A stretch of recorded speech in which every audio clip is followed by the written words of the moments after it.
Resign atau berhenti kerja dari perusahaan merupakan suatu hal yang umum terjadi di dunia kerja, apalagi di kota besar. Resign kayaknya udah jadi hal yang biasa dilakukan oleh para pekerja atau karyawan. Fakta uniknya, generasi milenial adalah yang paling banyak berpindah-pindah tempat kerja. Berdasarkan Deloitte Millennial Survey tahun 2019, 49% milenial berencana untuk berhenti dari tempat kerjanya dalam kurun waktu 2 tahun. Dan hanya 28% yang berencana menetap sampai lebih dari 5 tahun. Resign dari pekerjaan bukanlah keputusan main-main. Kadang perjalanan hidup memang gak sesuai ekspektasi. Kantor yang kita harapkan bisa jadi tempat meniti karir dalam jangka waktu lama, terkadang justru mengecewakan. Lalu kepikiran deh buat resign. Sharing pengalaman yang pernah tips berkarir lalui, kalau kamu ngadepin situasi kayak gini, coba deh untuk step back 1 langkah aja, untuk lebih memahami kenapa kamu bekerja dan alasan kamu untuk resign. Apakah udah logis, atau hanya karena alasan yang sifatnya emosional semata? Kalau alasan kamu bersifat profesional, misalnya mencoba bekerja di bidang yang baru, atau diterima di tempat kerja yang lebih menjanjikan jenjang karir, maka resign adalah pilihan yang tepat.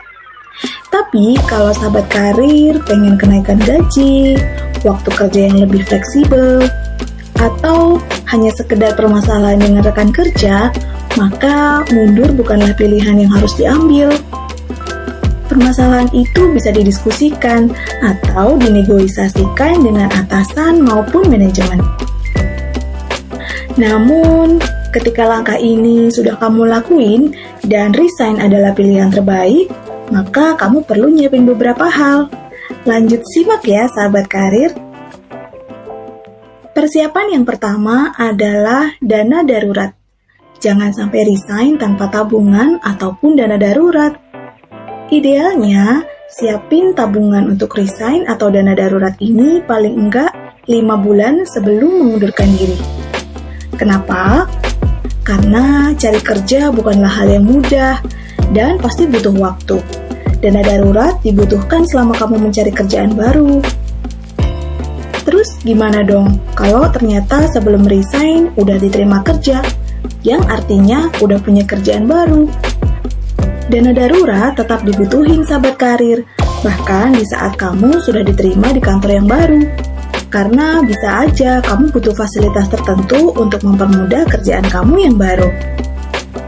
Dengan nyiapin dana darurat, hidup jadi lebih tenang, dan hal ini berdampak baik untuk psikis kamu, yang nantinya juga akan meningkatkan performance kamu dalam bekerja. Nah, buat sahabat karir yang masih belum tahu apa itu dana darurat, boleh cek video dari tips berkarir yang ini nih. 3 cara jitu kelola gaji UMR biar bisa nyiapin dana darurat. Oke, kita lanjut lagi ya sahabat karir. Kalau dana udah aman, saatnya nyiapin surat pengunduran diri.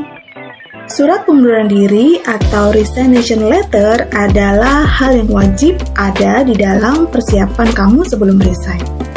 Tentunya resignation letter ini harus direncanakan dengan baik agar proses pengunduran diri kamu profesional dan bebas masalah. Gunakan bahasa yang baik dalam surat pengunduran diri kamu ya sahabat karir.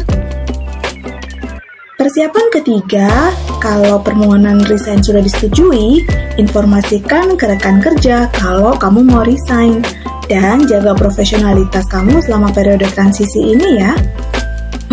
Pernah ada nih pengalaman dari beberapa teman.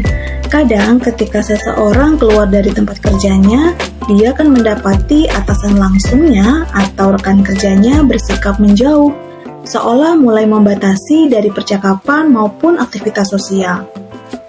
Nah, kalau itu kejadian, penting banget buat sahabat karir untuk tetap profesional ya. Persiapan berikutnya yang juga wajib ada dalam daftar persiapan resign kamu adalah handover pekerjaan. Prioritas kamu harus terpusat pada penyelesaian tugas yang masih berjalan dan lakukan serah terima kepada orang yang akan gantiin kerjaan kamu. Jangan menyisakan apapun hingga hari atau menit terakhir.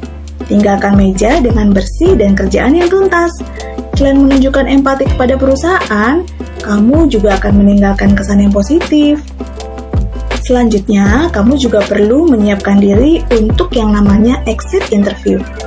Exit interview adalah wawancara yang dilakukan sebelum seorang karyawan meninggalkan kantor untuk resign.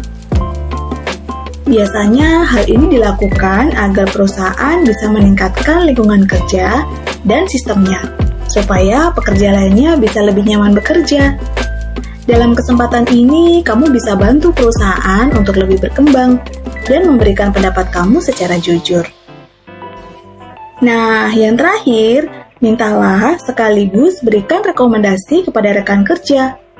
Agar profil profesionalmu tampak lebih keren, mintalah testimoni atau rekomendasi rekan kerja sebelum resign.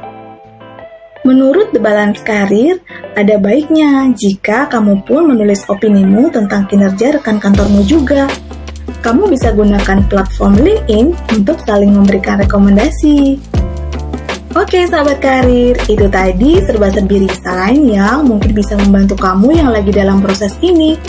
Intinya, jangan sampai memutuskan untuk resign tanpa pertimbangan dan persiapan apapun ya. Terima kasih udah nonton sampai selesai. Kalau kamu suka, silakan like dan subscribe video ini. Kalau kamu merasa video ini bermanfaat, boleh juga share ke teman-teman kamu. Sampai ketemu lagi di video-video selanjutnya. Dah.